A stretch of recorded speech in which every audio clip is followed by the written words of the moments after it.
This is not the last time you will have this discussion. We would then, if all the components are decided, we would then draft a bylaw that we would then bring back for further discussion. So just one kind of small step in this large process.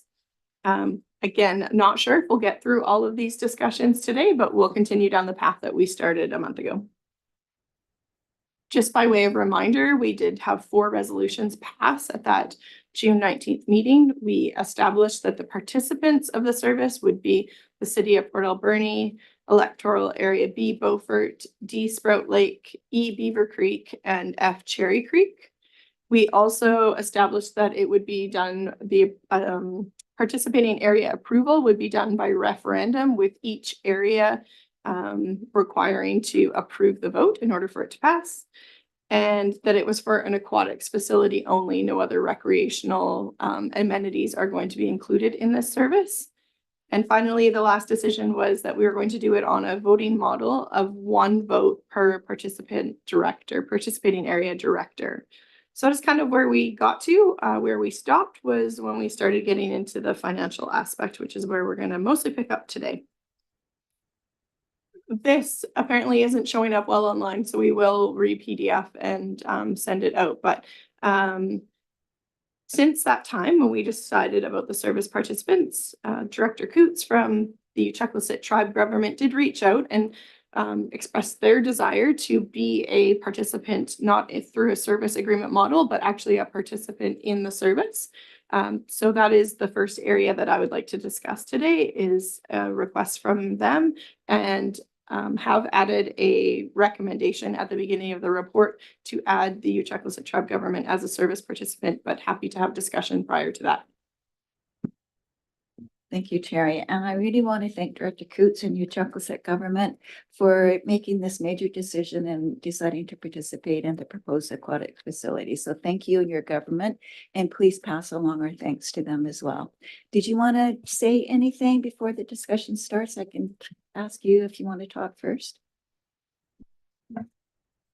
Thank you, Madam Chair. I don't think I'll add a whole lot other than just that, yes, this is a continuation from the previous government. And during the discussions, I was in discussions with our team and was made aware that this was something that the previous government had already agreed upon, and the current government has taken on all agreements that our previous government has already been in. So we are looking forward to walking together and creating this creation with everyone. Thank you. Sure.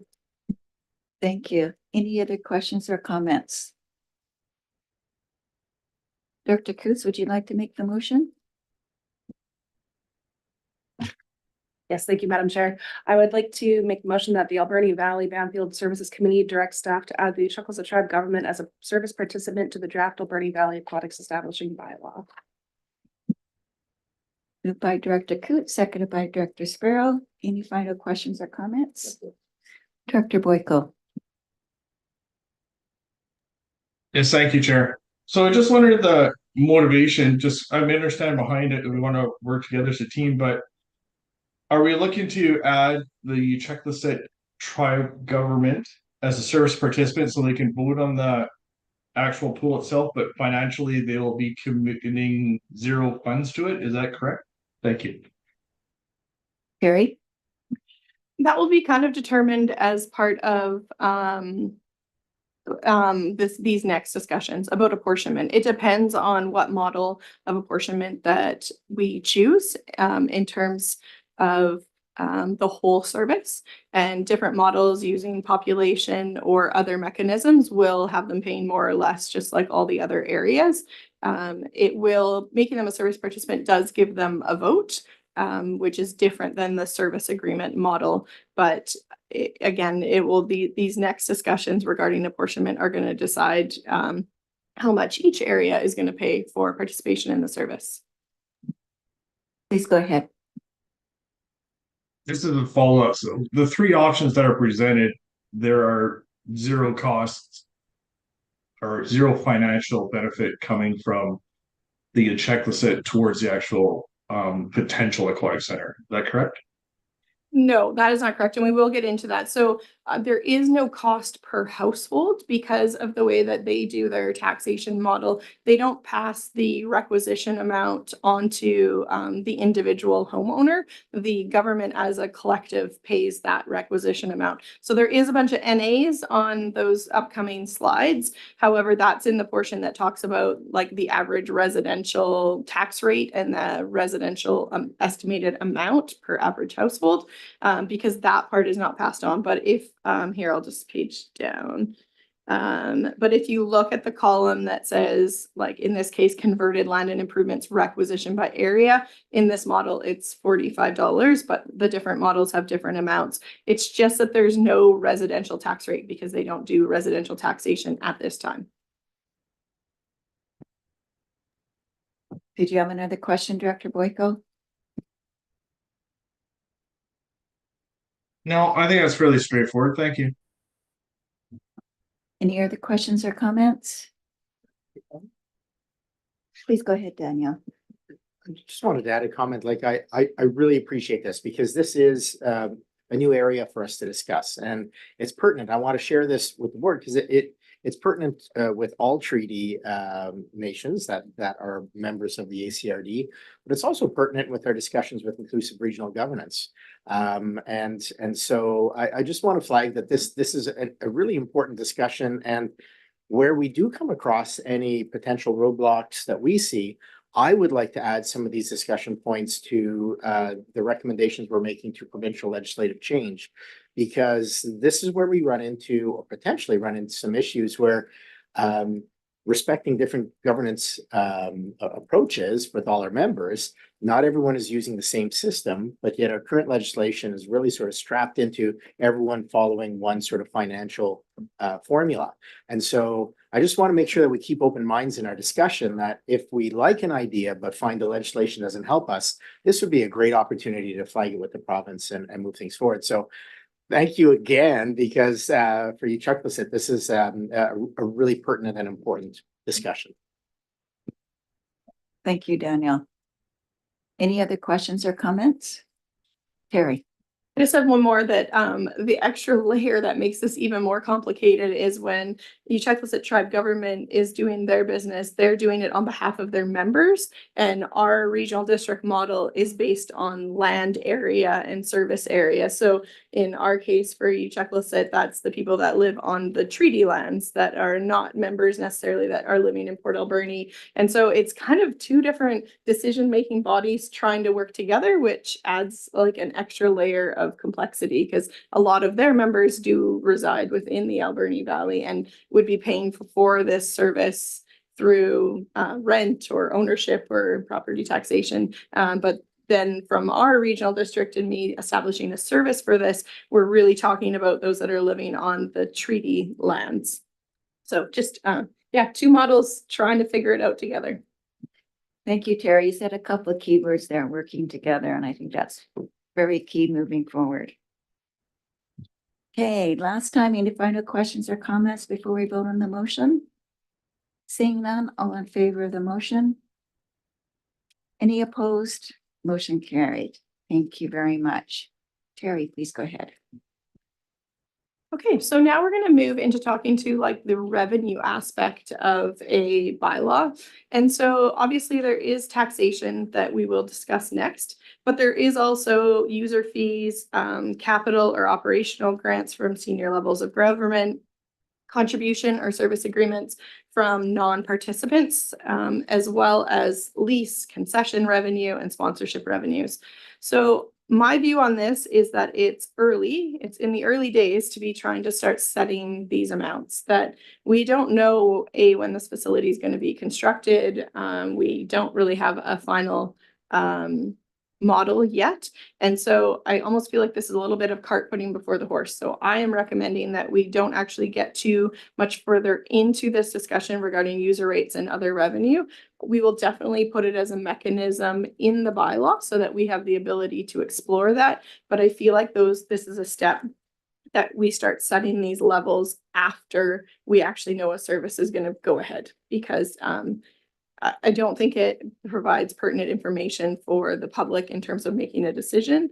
And it's just really into the nitty gritty, if I'll say. So I would recommend that we just move on from this discussion and jump into the other cost recovery methods, which are taxation and apportionment, which are going to fund a good portion of the service. Thank you, Terry. I agree. Is there any comments or questions from directors on this point? Director Cote. Thank you. I agree that that's premature to be looking at that. And further along that line, I don't want to see the regional district running a concession stand here. So that I would say that would have to end up being an agreement, at least similar to what we do at the airports or other facilities. Thank you. Okay, so moving on to taxation, I recognize we've been doing these kind of one slide at a time, but I'm going to propose we do these next 6 slides. I'll introduce them and then we can circle back to any one of them. So cost recovery in terms of taxation and apportionment. The land and improvement model is the default model by the Local Government Act when establishing services and is a widely used local government mechanism. It actually is the mechanism for the majority of our services at the regional district here. We did have discussions back in 2018 and 2019 that indicated the directors would like to explore alternative apportionment methods. We've done this in the past with the West Coast Committee, and for example, in their case, we've ended up with a 50% population, 50% land and improvement apportionment method. But I will go through 5 methods today that are kind of options that we could use. The options, I wouldn't say they're endless, but there are definitely other options that we could do. So I'm just presenting these 5 for discussion, and we can definitely have future meetings if we would like to look at this further. For these options, I have used $1 million. I have used $1 million just because it's a number that's easy for us to multiply and to understand. This is not stating that the operational costs or annual costs will be $1 million. I just felt like it was an easy starting point. I would also note the range of the average residential value on the right-hand side of the slide. So it ranges in the Port Alberni from about 500,000 to Sprout Lake at the highest at about 900,000. We could discuss those and how those averages are done for days, because there's lots of people who are way higher and way lower, but that is just a hard number from BC Assessments number or value of residential properties divided by the folio number. So it's a consistent number that we can use year after year and is easy for people to use as a multiplier. So first of all, let's talk about that default mechanism, which is the land and converted land and improvements model. This is both the apportionment method and the taxation method. So a lot of these methods, we're going to have an apportionment method. So that's how we divide the costs between the different participating areas. But then the tax base or the taxation method will be slightly different because I can't tax on some of these methods. So in this case, we would apportion by land and improvements, but I would also tax on that basis. So you can see the range. So the percentages in the 3rd column show you what percentage each area would have. The middle column, the converted land and improvements requisition by area, shows you what each area would pay as a community. And then the residential tax rate shows that in this case, you would have the same residential tax rate for every area. However, based on those averages being different in the different areas, you have a range of $57 in the city of Port Alberni for an average household to $99 in Sprout Lake. So that's one option, the default option. There has been some repeated requests to look at other options.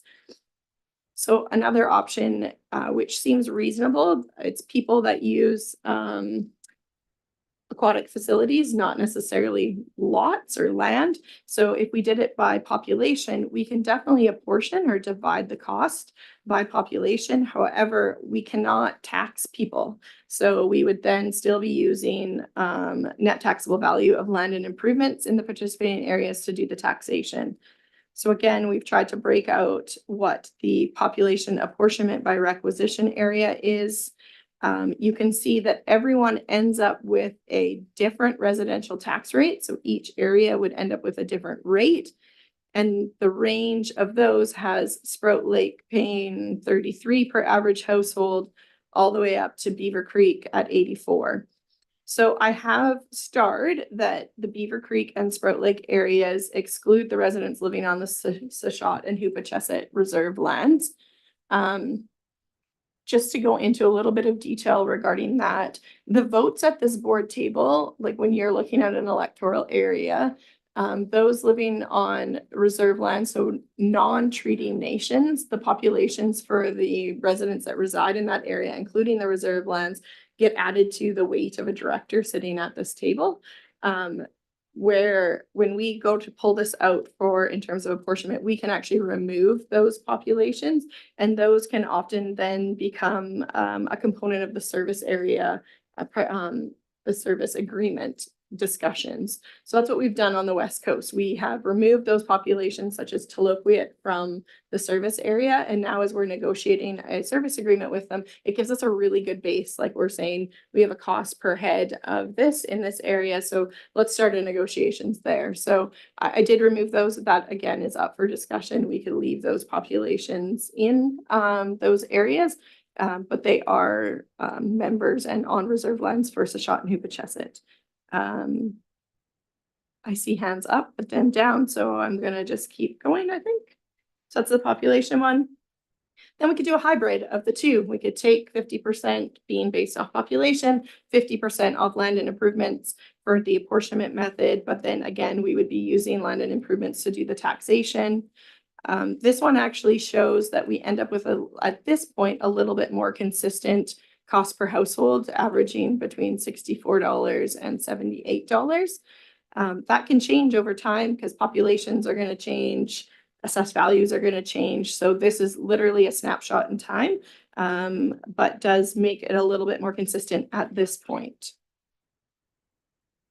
Another option that was discussed back in 2018 and 2019 is to apportion on the basis of improvements only. So take those high land values for those larger lots and waterfront lots out of the equation, apportion on improvements only, but then tax on the basis of land and improvements. So again, your apportionment method and your tax base do not have to be the same thing. Again, these put them a little bit closer per average household than, say, the land and improvement option. And the last option that we discussed, which I also believe is not going to get support, but is a parcel tax. So this is the model that was done for the arena. Mind you, the arena was capital only. There was no operating component of it, but it was done on a parcel tax basis. So this has a set amount per parcel. However, a large commercial parcel is paying the exact same as a small residential homeowner. So it has its pros and cons as well. So those are kind of the 5 methods. And I think if it's all right, is to just take some time to answer some questions and kind of get a feel for what directors are thinking, because again, there's many options. I'm going to ask the first question if that's okay. I remember after the multiplex used the parcel tax, and I remember Ron Polson saying, because he was on that committee, that the province would no longer allow them to use the parcel tax. Have you checked into that, or? We can use the parcel tax. The thing that the province no longer allows is we did it as 4 actually separate bylaws. And we did it where the regional district owned the borrowing, but the city owned the facility. And so they have changed the MFA rules and the borrowing rules since that time. And so now it does have to be one bylaw. Again, we're going to be able to have voting in each area, and every area has to pass, but it does have to be one bylaw, and the ownership of the facility will have to be the same owner as the debt. That doesn't mean we can't provide a service agreement to the city of Port Alberni or some other organization to operate it on our behalf, but it would be, both need to be in the same organization. Thank you, Terry. Director Cote, then Director Boyko, please go ahead. Thank you. So I'd just like to reply to that. Viral does own libraries that regional districts borrow the money. and then transfer the ownership to Viral. So the province may make some kind of agreement to allow that to happen. But that's the way that that runs, I'm pretty sure. Yeah, and I would just say that I think that's slightly different because Viral is providing the Vancouver Island Regional Library is providing the service on behalf, whereas we're two separate local governments that, so I think that they've been very clear with me to date that whoever owns the debt also needs to own the infrastructure associated with the debt. We could definitely ask them, but it was a pretty firm response when we asked. Okay, so it's for sure that Viral owns the facility, and we pay the debt, so, but it was borrowed through the regional district. So we could ask if bringing that forward, if that's the way that we choose to go in the future, but so I do have a question around the parcel tax. So why is the parcel tax more than the total, more than other projected taxations here? So all of them, all of the apportionment methods have an apportionment by area that total to $1 million. I guess the impact by parcel would be impacted because the other slides are only talking about the residential impact.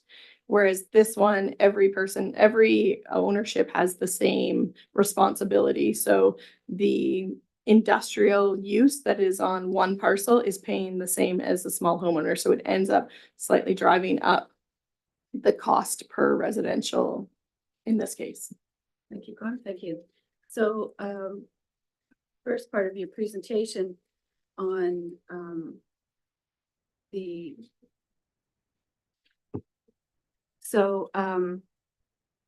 cost recovery taxation apportionment.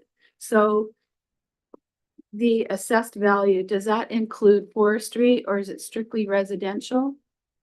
Because that would make a difference. So Do you just take the highest and the lowest and then come to the middle, or is it total? So for the first three columns, converted land and improvements as a percentage, and then the requisition by area, that's including the entire roll, so all uses. But then those last two columns, really a lot of the discussion revolves around what is this going to cost my homeowners? So those last two columns do not take into account commercial, industrial. That's like what we estimate the impact to be on your residential households. We can use multiplier effects to tell industry what they're paying as well, but it's just to give you an illustration of how much I think your residents are going to pay off this model. That doesn't mean I've eliminated everyone else. I'm just not showing 8 rates per area. And what was the other part of your question? Oh, so that, to me, that kind of, I'd like more information then. I'd like to know what the industry is going to be paying. I'd like to know what commercial is going to be paying. The city of Port Alberni is very different than the rural areas. We don't have the commercial. That's one of the issues for our taxation on our residents. It's much heavier because we don't have the commercial. So that is definitely a factor that I'm interested in.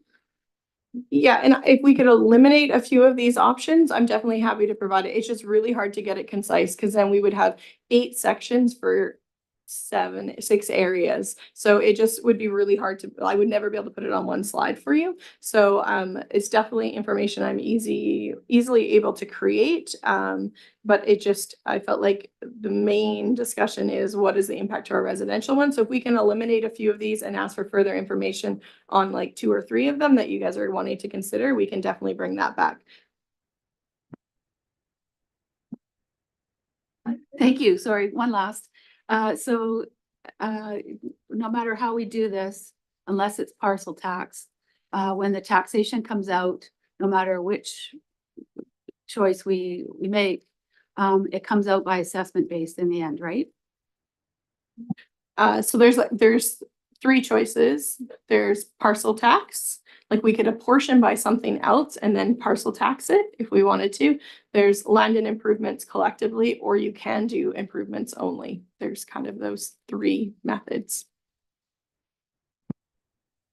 Thank you. Director Boyko, then Director Roth. Please go ahead, Director Boyko. Thank you, Chair. And thanks for explaining the population thing, how the people in the reserves can come out for their numbers can be removed for the population statistics for this, but when it comes to the weighted vote, they get added back in. So that's just a good explanation because a lot of members of the public are questioning how those numbers were coming about recently. Yeah, figuring out the best way to be fair in this, and there's lots of people that live here full time and lots of people that don't live here full time, and that does affect the population statistics in some certain areas by quite an amount. So figuring out what's fair and equitable is the best way moving forward, and we're gonna have to have a serious discussion about that. Thank you. Thank you, Director Roth.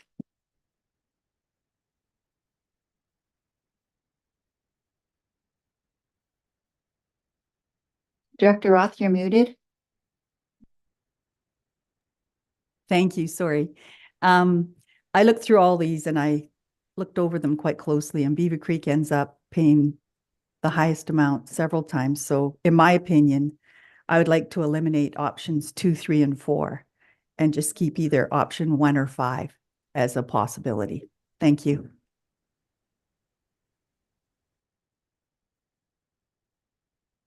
Carrie? Just for clarification, so option 2, 3, and 4 are the population option, the hybrid of population and land and improvements, and the improvement methods only. Those are the That's ones right. I'm referring to. Yeah. Thank you.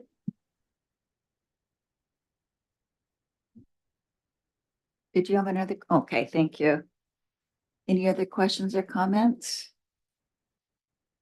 Daniel? And in the interest of just knowing that we're going to have a lot of discussion around this, Director Roth, can I better understand the removal of those options? Is it based simply on that final amount per household, or is it the total amount of what will be paid? Can you provide a little more insight on? Well, most of the feedback I get from people in Beaver Creek is if they have to pay more, they're not into it. And I think just looking at it from, I'm just looking at it from what I think the people would be happiest with. And it comes down to the estimated household cost, really. And to me, parcel tax makes the most sense. So I just, and option number 1 could be an option, but the other ones, yeah, no, it puts us out on top by a long shot and, is the highest cost. So that's what I was thinking.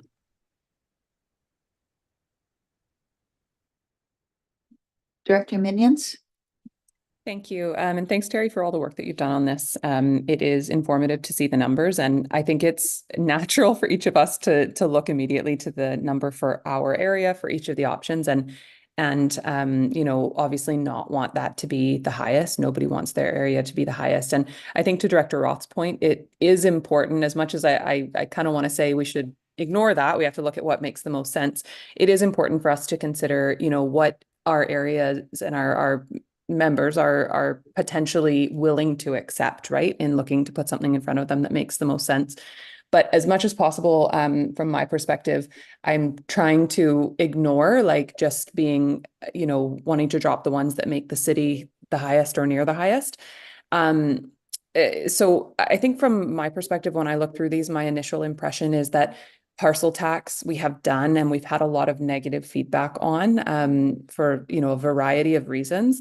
I'm not opposed to keeping that in the considerations, but I feel like the parcel tax has had years of people expressing the reasons why they did not think it was fair and equitable. So, I mean, maybe it's an easy one to keep in just because people know it, but I don't think that it is the option that ultimately makes the most sense. And then additional to that, I think the population basis doesn't make sense. And I always lean toward, I've always really liked the model that Vancouver Island Regional Library uses, even though I don't like what it necessarily gives us for an amount of money that we pay, but to tax 50% on population and 50% on land and improvements, I think just is a really balanced way of kind of meeting all of the needs that exist. So, and noting that it did put us all kind of the closest as well, to an equitable perspective other than that parcel tax one. So yeah, I think it's something we have to obviously have a lot more conversation about, but those are sort of my initial thoughts. Thanks. Thank you, Director Sparrow. Thank you for that. I'm sort of going to echo the same thing that Director Minions mentioned about the parcel tax area, because I think it's fair that people that live in the city in big apartment blocks live on one lot and pay the same amount as people in the rural areas that live as a single family pay the same. So it doesn't seem proportionally equal, 100 people for, suites versus one. Also, there's farmland out there, and farmland can consist of 6 or 8 lots to make their farm. Well, they're going to pay 6 or 8 times what the other people pay. And like you said, versus the apartment block building, which pay like 1/100th of the cost because there are 100 suites in that building. So I don't think that I could vote for the last one for parcel taxes, because it doesn't seem fair to per person, I guess we'll go. So I would, say the same thing that Director Minion says, and go for the 50%, 50%. It seems to be more equitable for all the different people we have out there. Although it's not exactly perfect, but it's better than what it is. Thank you. Thank you, Terry. Just one thing that I did fail to mention, sorry, is that we could do a portion by parcel tax and a portion by another method. So I have seen, and I think we even have some services like this where we do the capital portion. So like the actual facility construction and infrastructure by parcel tax. And then we could do the annual operating costs by, say, 50% population, 50% land and improvements. Just in case we wanted to complicate this anymore, I thought I'd better let you know that.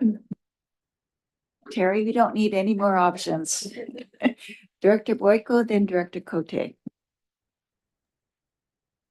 you very much. I think options are great, because parcel tax has a lot of problems in the farmland out in Beaufort, where people have 10 parcels, such as some of the large farms. And if they're going to pay $5,000 per year, they will revolt.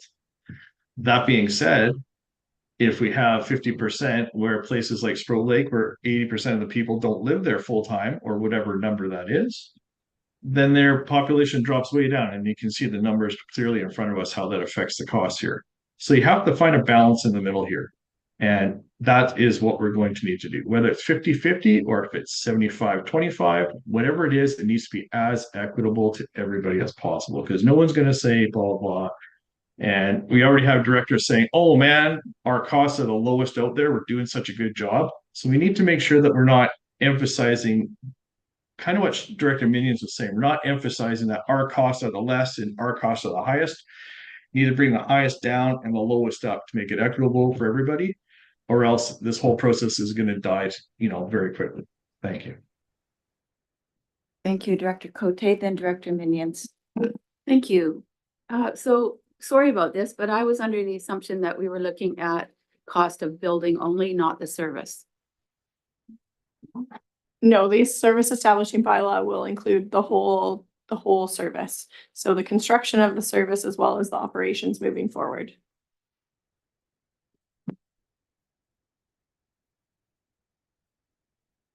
Since we don't know who's going to be running this service, I think that that's an issue with me going forward. So I'd like to know more about that. That is an upcoming slide.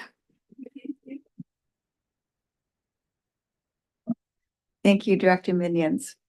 Thank you very much. Good conversation, and just wanted to put my support behind potentially looking at 50% by parcel tax and 50% by some other method, whether that's land improvements or population or something else. I think that maybe is a good halfway. I'd like to see what the numbers look like for that.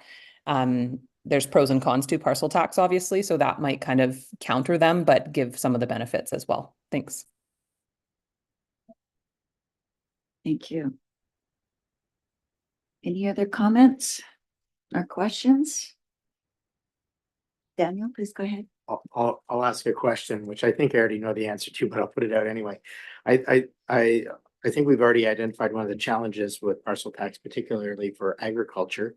Are there any tools that allow us to consider agriculture or that type of use in a different amalgamated way for parcel tax? Not that I know of off the top of my head from the Local Government Act, but we could definitely look at that. I think it is really truly every parcel is provided tax. You can, like, from a water perspective, we can provide exemption if they don't have access to the service, but I don't know how you would determine that from a aquatics perspective, but I could definitely add that into a question for the ministry and bring that back with some of these combo models that I'll develop. Thank you. You probably don't have an answer to this, but I keep hearing people talk about farms with multiple parcels. Do we know how many people that would affect? Would be 2, 10, 50, 100, like any idea? I don't. Mike might have an answer. I just know that from a parcel tax perspective, their farm exemption status doesn't exempt them from parcel tax. So that is one of the concerns, whereas those farm exemptions do reduce their property taxation quite a bit, but Mike might have a bit of an idea. Please go ahead, Mike. I don't have exact numbers, and that's something we could look at. But there's certainly it's a large number or a significant number of property owners with a significant number of lots that I'd be aware of, and I think in all of certainly the Alberni Valley or electoral areas. Great, thank you. Director Boyko. Yes, thank you very much. I think going through farm status and figuring out a quick search on City View, if that's back up and running after the IT problems last week, is figuring out who owns that. But I can tell you in Beaufort, there's a significant portion of the farms that produce our food that have many parcels associated with them. I know, but I'm wanting a number, not significant or several or many. Like significant could be 20 or it could be 100 and anything in between. So I would just like a better number, a better idea. Thanks, Director Roth. Thank you. I'd like to look at Terry's suggestion at dividing it through operational costs and capital costs. And I'd like to know if it was done with option 1 with the operational cost and option 5 with the capital cost. It doesn't have to be 50-50, but I'd really like to know how that could work out. To me, operational costs, the ongoing costs will be the highest costs. Yeah, thank you. I'm hearing both, I'm hearing support for option 1 potentially, or a component of option 1. I don't feel like I'm hearing support for an apportionment based on population only, so I think I'll remove that one. But I'm thinking that I'll come back with a couple of combo options between parcel tax and land and improvements, and parcel tax and the hybrid of population and land and improvements.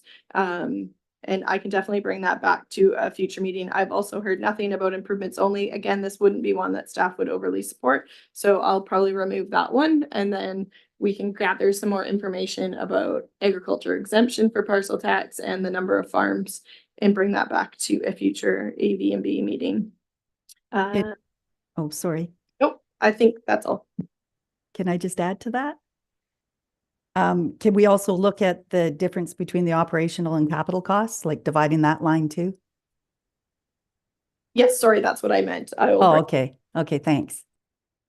Thank you. Is everyone in agreement to Terry's suggestion? Director Cote? Not to answer that, I have another question regarding commercial or forestry. They're not included in the residential.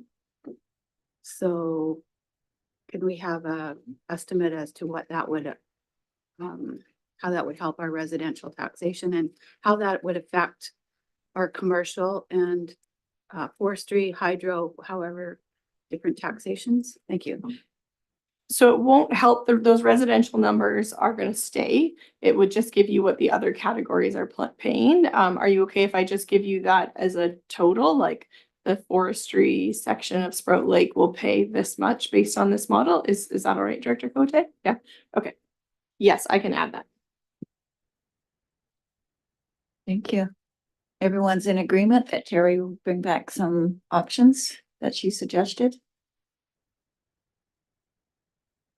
Great, thank you, Terry. So you've got a little bit of guidance now. You're okay? Yeah, and I have a few more slides that I think we can move on with these next components independently, but if you feel like we need to solve the apportionment and taxation first, we can wait. But one of the questions that I have is, are we wanting to propose to the community the recommendation out of the HCMA study? It was a $68 million 2024 construction cost estimate. It's a Class D estimate of plus or minus 25%. It excludes the purchase of land if we're going to need to purchase any. And the consultant actually recommended in the report that we add about 10 million if we think construction is going to start in 2026. So then we're talking about 78 million. So is that facility what the committee would like to proceed with in terms of defining what the service and the question is?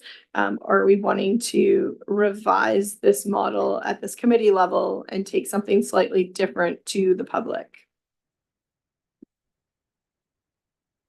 I'm really hesitant about putting a lower number on it, because if we do, and we get some grants or some in-kind contributions, then even if we're short by a few $100s, then we can't move forward. Is that correct?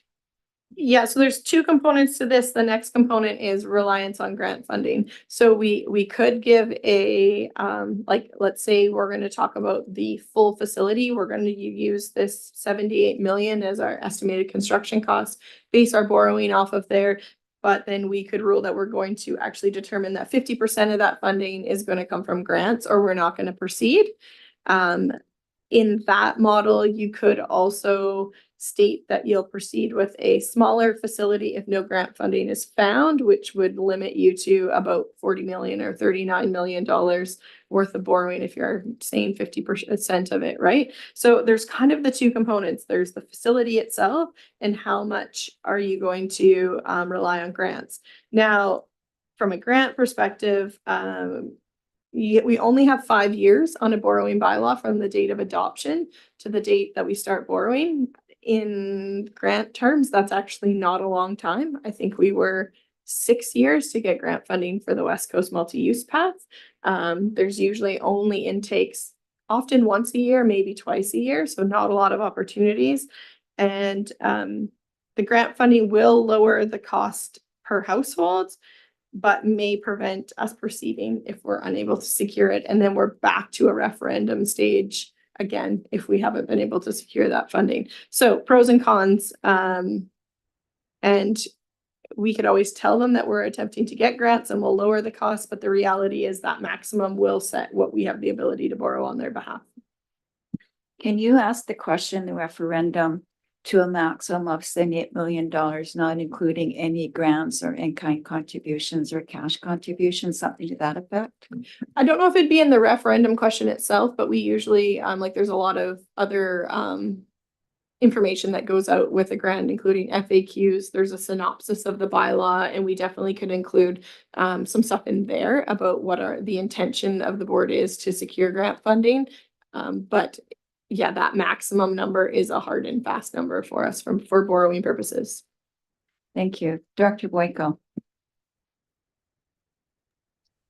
Yes, thank you, Chair. I noticed there's been a switch in the past hour about the total. It's been in the media many times about 68 million, but the real number is 78 million, and that's what we're talking about here. So we got to make sure we're very exact in the money, in the dollar amount that's being told to the media and everything else, because that's what everybody's talking about. And the real number is 78 million. That being said, Campbell River is going through this process, or finished it with the alternative approval last year. They did not get any grants. I think the city of Victoria is building a new crystal pool. I'm not sure if they're getting any grants. I would like to make this grant dependent, but there's also new governments coming in elections in BC and the federal government in the next year or two. So there'll be a lot of changes coming up, and making this grant dependent might kill the project right now, but making the taxpayers happy would also make the project actually go forward. So we need to find a balance. Thank you. Thank you. And you, Dr. Sparrow. Thank you. I know it's come 68 million and probably 78 million times it's all said and done, to be honest. So let's just be honest with people and say it's gonna cost 78 million, and if the grants take it down, that's great, but I hate when people promise a low number and come back and then 2 years later, it's double the number and people are upset and you just, is this what it's gonna cost? We can't go past that. We'll hopefully get below that, but just to be honest. Terry. Really, honestly, it's a Class D estimate, which is plus or minus 25%. So there's a good chance we're looking at 85 million, because until we pick a location and really start refining, like this is like a Class D estimate is a very like high level estimate. So there's a lot of factors in there, and timeline is definitely one of them. Like 5 years from now, like the last 5 years, the change in procurement here has been substantial. Our costs have increased probably nearly double in some cases. However, we're seeing things in this post-COVID era where things are like cost per meter for water is actually starting to drop a little bit right now. So it's really hard to project. I think that we may want to proceed with something a little bit more than a Class D estimate before we actually firm up this. I don't think we'd want to go for a B or an A, but maybe a Class C estimate. But I think to do that, we need to choose a location. And that's another one of the factors that's not been decided. So we don't necessarily need a location in terms of the establishing bylaw. It's not in the bylaw in any way. I do feel like in order for the public to vote on this matter, they need to have a clear vision of what this facility looks like and where it's going to go so that they can actually visualize it. So that is one of my proposed resolutions today, is that the committee directs staff to work with city staff to kind of choose a location. There's been a lot of discussion during that HCMA feasibility study about potential locations, but no location has been kind of firmed up. And that would give us a little bit more information regarding costs, as well as just put a better visual on what this facility is going to be. Yeah, we can't just, oh, go ahead, Dr. Spirit. Okay, thank you. Two things there. So say we say 78 million, also in the HCMA study, there was also a percentage per year increase that we could probably put out at the FQA, so saying, hey, this is what it is now, but it's going to increase, and it is a Class D estimate, but they should be able to get in the ballpark being doing this many times as they have, so they should be able to figure out this is pretty close, roughly within 25%, but we'll find a way of paring it down if we have to. Thank you.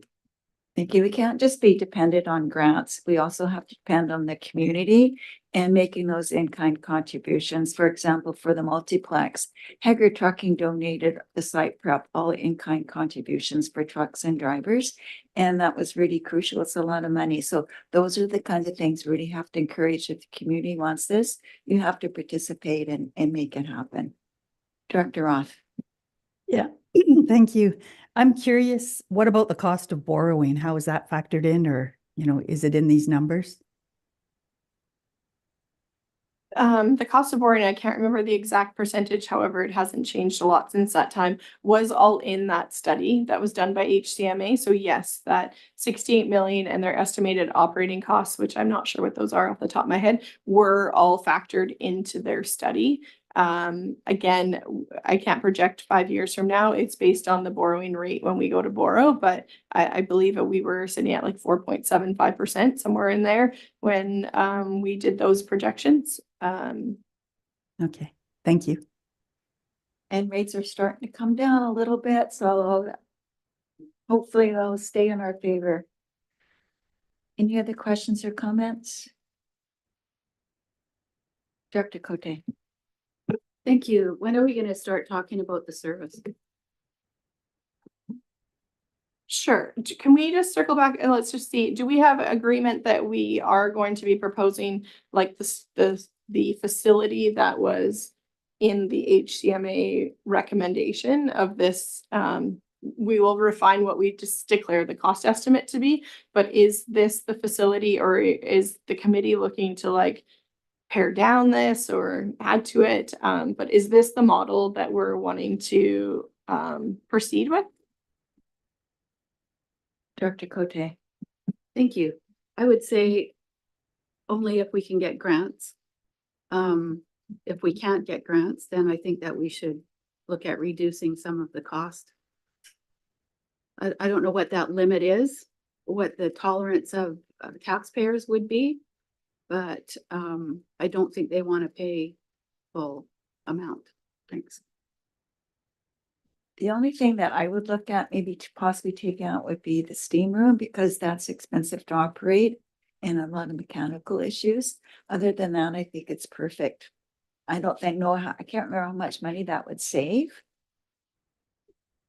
We can look into that for sure.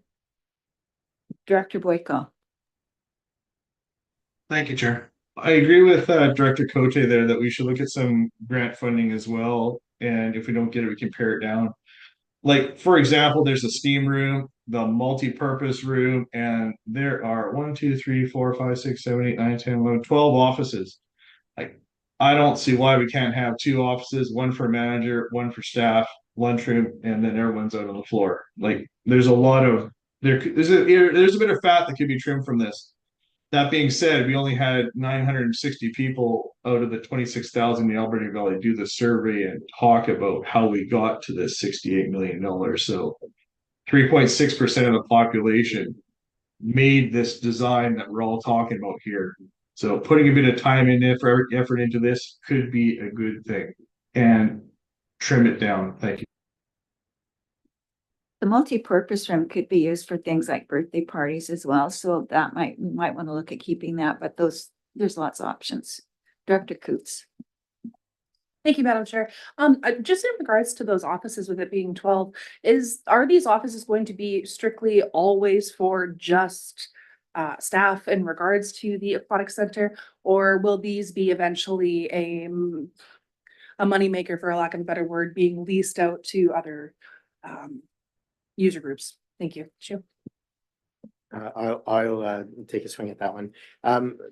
The office configuration was based on what HCMA deemed would likely be required based on staffing, but we can go back to them and gain clarification exactly in terms of if we're looking to pare down what is essential, what assumptions did they make. They didn't include that portion, and I don't think we asked them, but I think that's an easy question for them to answer. More specifically, in that office configuration, I don't think contemplated leasing out, and we didn't include places like leasable spaces, like a little commercial space, whether that be for snacks, or whether it be for the sale of swimming gear or anything like that. So that is another element that we did not include in this design. Thank you. Terry, did you want to say something? So I think I'm hearing support for this facility in general, and then setting a grant level. I would say 50% based on what I see in the granting world is going to be pretty aggressive. I just think we're going to really struggle. There'd be a lot of stacking in order to get to a 50% grant funding level. I think that like a 25% grant funding percentage, I think could be achieved. And also would give us, if we had to scale back the facility to then borrow or to create a facility at 75% of the cost, I think that could also be achieved. So I guess I'm just tossing out there a 25% grant reliance on the full facility, and see if the board or committee is okay with that. Director Cote.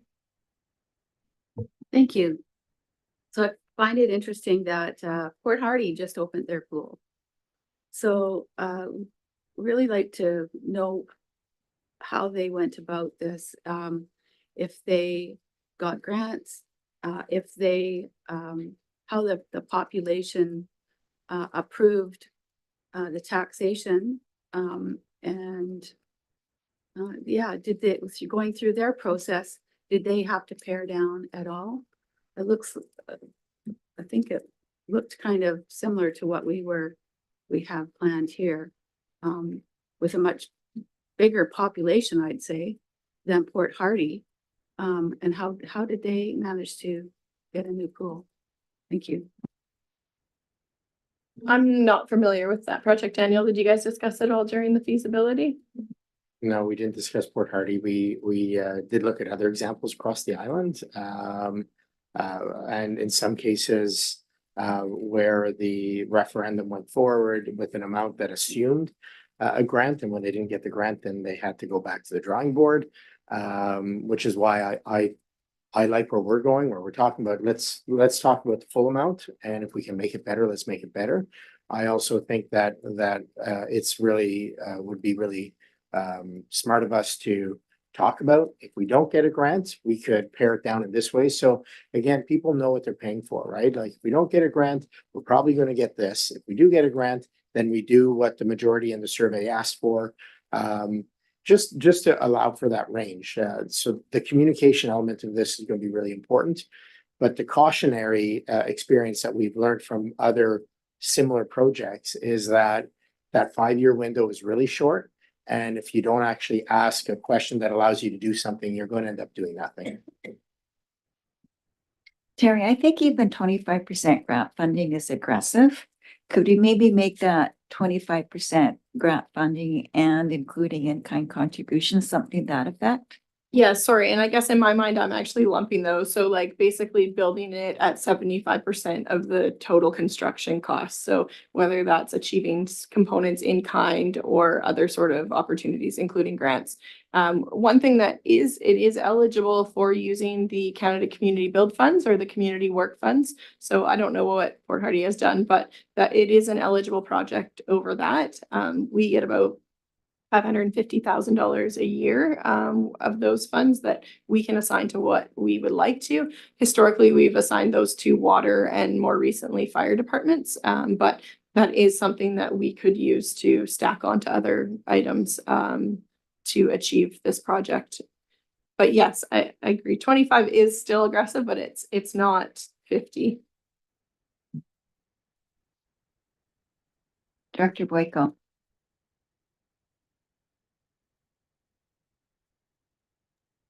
Sorry, Madam Chair. Yeah, Port Hardy did not get any grants. Just looking it up here, they moved forward in 2021. They opened it last month, but they did a renovation for about $8.5 million. So we're looking at a different size thing. If we have, 100 hours of staff time applying for grants to get 25%, that is well worth it. If we have 1,000 hours of staff time to try and get 50% grants, that is still a huge savings to taxpayers in this valley. I think looking at stacking, looking at anything will be great. Arbitrarily picking 25 or 50%, I think we have to find some kind of number in there, but the higher is better. Thank you.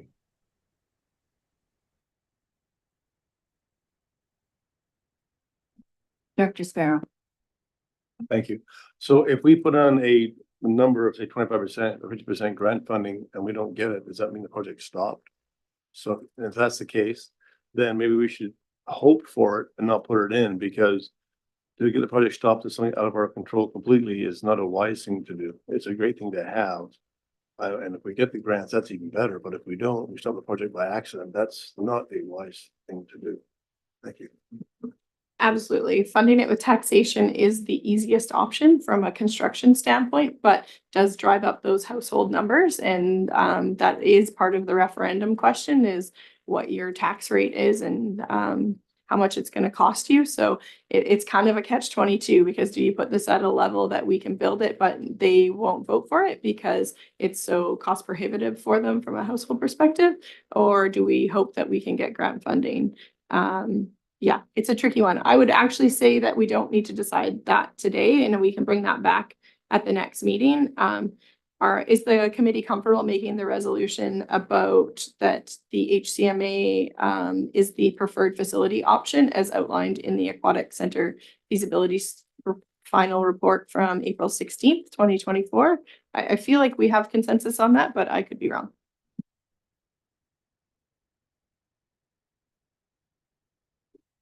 Does anyone want to make a motion to move forward with the proposed facility? Daniel. Sorry, I just want to double check. Do we not already have that motion though from the board expressing that that's what they would like to advance to referendum? We don't. Okay, thank you. I think I believe when I reviewed it, the response was basically to proceed to a governance discussion, but it didn't specifically state that they just wanted to move the project to the next phase. It didn't say this is the facility. Director Sparrow. Thank you. Well, I'll make that motion because we had the committee meetings here and that's what they agreed upon. So to circumvent the committee meetings wouldn't be a wise decision. So we'll start there, and if it works out, it works out. If it doesn't, we'll go back to the committee, I guess, and ask for refinement. Thank you. Thank you. I'll second that motion. Director Roth? I thought there already was a motion, so I think we need to look back. And I think it was to approve, it was recommended that we approve what HMCA did, and then the board approved it, but I'm not 100% sure, but I think there was. Do you want us to go ahead and vote on this motion pending looking back, or what's your? I can just bring it back next time if we don't have one. Thank you, Terry. You're okay, Terry? Yep. So the other part that we did want to talk about was, so the location is up in the air and also the operational model. So under this new governance structure, unless we can get some different direction from the province and MFA, the ACRD would own the facility and the related debt. However, there is a number of ways of which that could be operated, and that discussion still hasn't really been had yet. So just looking for the committee to provide direction to staff to meet with City of Port Alberni staff to discuss some options to bring back. So both on location and the operational model of the facility. I think that before we can really provide options, we do need to circle in with city staff. So that is not a step that has been done yet. Thank you. Questions or comments for Terry? Director Cote. Thank you. I think that that's quite crucial to figure out what this service is going to cost, and who's going to run it. Not really in favor of the regional district having all of these employees running this service. So I'd be interested to see what other models are. Doesn't necessarily have to be the city that's running it, but just finding that out. So I think that that's quite important in the final service portion of this. And ahead. location also, the committee that looked at this did have a few recommendations going forward on city land. So thanks. Yes, so we definitely would build off of that discussion that was done during the feasibility study. And there is a proposed recommendation regarding location and operational model, which is the third recommendation as part of your agenda, if you are interested in staff proceeding with this work.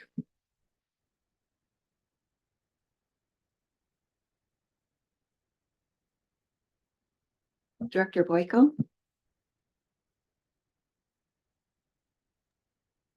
Yes, thank you, Chair. I've said this a few times in this meeting and at the other meeting, but I do agree with Penny or Director Cote that I don't think we should have a whole bunch of ACRD staff running this thing. And we're not set up for that. And the ACRD staff is getting large enough as it is. That being said, I do have serious concerns about the city running it themselves based on what's happened over the last 4 years. And we still don't have any city service at the pool on Sundays. It's been years now, and it's not predicted to come back for more years. So we're still trying to hire lifeguards. They've had the same employment opportunities up there since November 3rd of last year. And we're not having any traction, whether it's a city thing or a union thing, it doesn't really matter at this point, but continue on with the current method of running the aquatic center, I don't think that's an option either. So having a third option that was discussed between ACRD and city staff moving forward at a high level to realize that this thing needs to operate reliably, continually, instead of the weekly shutdowns that we currently are still experiencing. Thank you. Director Beckett? Thank you, Madam Chair. Really quick question. Did the committee reach out to the Vancouver Island YMCA to see if they might be interested in running a facility such as this? I can answer that one. No, the details of the operations weren't part of the actual scope. So we assessed potential costs based on size and amenities within the actual complex, and that was a comparator. Taking a look at similar size facilities that are run by a number of different associations, and we're conservative, i.e. we went for the higher amounts so that the numbers that we were presenting through our surveys were not going to short sell us. That would be something that we'd actually have to discuss in terms of how we would run the facility at the end of the day. And there's many ways. I would suggest that the details of how would include the city and would likely start with an in-camera discussion, because there are a number of people employed right now, and we would need to have strategies if that were to change. So that portion would need to be in camera. I think on this element, in terms of location, what we're looking is to engage the city to talk about the viability of those various locations, so that we would be able to add that to our cost structure if there is a cost. And there again, there's many models to look at. If we were to be on city land, there are examples like the RDN in Qualcom Beach, where it's $1 a year lease in order to have the facility on their lands. But then there's other considerations that range, if we were to occupy space that's currently a ball field or a soccer field, would we include in the cost of taking that land, building alternative locations out? And I think that's where we really get into the details of where and how, and we would need to flesh that out with the city and bring that back for the discussion. Director Roth? Thank you. Now that you're talking about labor unions, I'm curious if the city and the ACRD are members of the same union, and what does it say in the collective agreement about contracting out? Just curious. Thank you. Good question. We are part of the same union. However, we have different collective agreements. So both of our agreements would say something different. So we can't provide any clear answers in terms of contracting out. If we use our collective agreement, that'd be different from the cities. And this is where we really get into an area where we're better served having an in-camera discussion. Okay, I see a problem. It's not going to be easy. I know in other communities, sometimes the municipality would get like a YMCA to run their recreational facility, but we don't have that in our community. So I don't know whether options would be out there. Director Cote? Thank you. So there is a model that Beryl uses where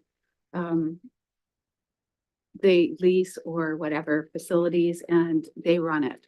So there's got to be other organizations like the YMCA that could possibly give us some suggestions. Thank you. Director Minions? Thank you. I know it's been said already, but I just want to say again, I think we should reserve some of this conversation potentially for in camera. I think we're getting into an area where we're talking about people's jobs and a lot of sensitivity, and I think we're going a little bit over the line of what we should be talking about in public. Thanks. Thank you.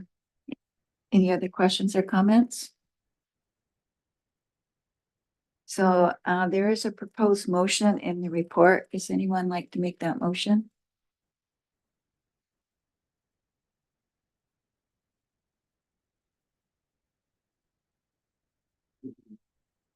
Yes.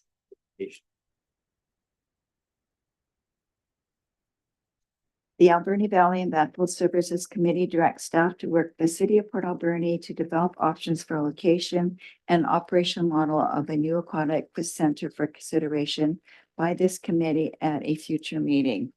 Would anybody like to make that motion? Moved by Director Sparrow. Is there a seconder? Second by Director Beckett. Any final questions or comments? All in favor of the motion? Any opposed? Motion carried. Okay, I'm just gonna circle back because when we're talking about the facility, Director Sparrow had made a motion and I had seconded it, but we didn't vote on it, so I now have to ask Terry. Okay, so can I just add, I have opened up the minutes from the April 24th Board of Directors meeting, and the motions that were passed after the presentation was done was that the Alberni Clayoquot Regional District Board of Directors accept the Alberni Clayoquot Regional District Aquatic Center feasibility final report as presented. And the second one was that the ACRD Board of Directors instructs staff to send out letters of appreciation to all members of the Alberni Valley Aquatic Center Advisory Committee, thanking them for their advice and service during the 2 phases of this initiative. Those were the only 2. And I did also go back to the AVB meeting and the Aquatic Center meeting, and I don't see anything, but Cynthia's now raising her hand, so. Go ahead, Cynthia. Yeah, so the motion that has been referred to was passed by the Board of Directors on February 28th.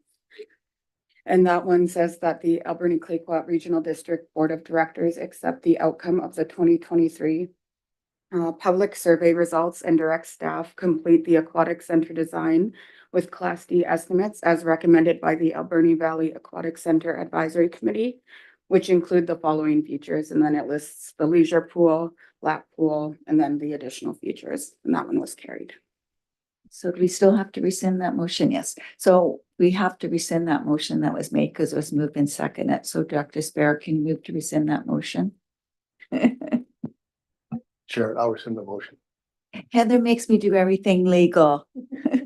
And I'll second that motion. All in favor of rescinding that motion? Any opposed? Motion carried. Director Cote and Director Coots. Thank you. So we don't have any estimates here of service cost. So We do. So do? Sorry, included in everything HCMA provided were the service costs. And those service costs married the overall size of the building that we were proposing. So all of that was included, and all of that is included in the numbers that we discussed. What you're seeing today is one overall number, and I think what has been clear is that this committee would like to see those numbers split so we can talk about the 2 elements. But what you see is a combined number. so that's what's missing. Right, it is, today was done off of $1 million because it's just an easy representation. So now that we've narrowed down some options, we'll use the costs that were actually associated in the study and put those costs to those 3 or 4 options that we're going to bring back, which are the combo options, including a parcel tax component and an operating component. When you're layering all these things together, it gets muddy really fast. So we tried to break it out as easy as we could. So yes, we'll bring it back with the facility of the 68 million-ish and the operating costs that are outlined in that agreement and bring that forward for this next step coming forward. But you're right, today's presentation was $1 million and $1 million only. That's a hypothetical number. Thank you. Yeah, I'm trying to have a really open mind. I want a pool, but without full information, it's really hard making decisions, I have to say. Thanks. There's just really like 85 moving parts. And until we start nailing down a couple parts, I don't want to ever present a number. And then if we decided to only do half of the facility, then they're like, but what about this number? So that's why we just stuck with the million until we got a few pieces kind of firmed up. And now that we do that, we can start providing a clearer picture of what the service is and what those associated costs are. So that will be at the next meeting as we've narrowed down a few options here. Thank you, Director Boyko. Yes, thank you, Chair. So Director Cote, just for rough numbers, the current operating costs of the pool are $1 million, plus or minus a little bit. The new proposed pool will be roughly double the operating cost, about $2 million. And the current revenue that the pool brings in is about $100,000. So currently the pool pays 10% of itself, and the 90% of the operating costs of the current pool are borne by taxpayers. Thank you.